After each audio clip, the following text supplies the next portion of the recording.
Welcome back to the Faceless Chef UK, where I create exciting and delicious recipes that will tantalise your taste buds. Want to add a delicious sweet tangy flavour to your burgers, meats or even your cheese and crackers? Watch no further whilst I show you how to make an absolutely stunning. We're going to start by caramelising some onions to make a delicious chutney that will add a sweet and tangy flavour to our burgers. This takes the most time, so we start by slicing a medium red and white onion and finally chopping 3 cloves of garlic before gently, and I mean gently, cooking these over the hob in a little olive oil. After about 40 minutes, the onions will have a nice brown colour to them, but not charred. At this stage, we can add around 80 ml of red wine vinegar. The eagle-eyed will notice I've used white wine vinegar. This is a good substitute if, like me, you've run out of red wine vinegar.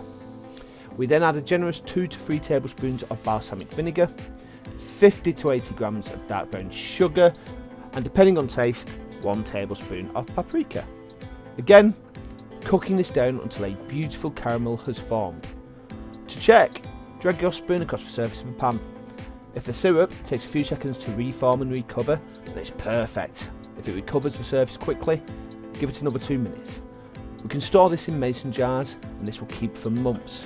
However, it doesn't last long in my household, so I just place this in a standard jar.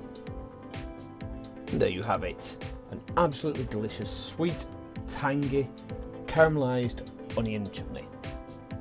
Please stay around for a while and check out 2 of my previous popular recipes.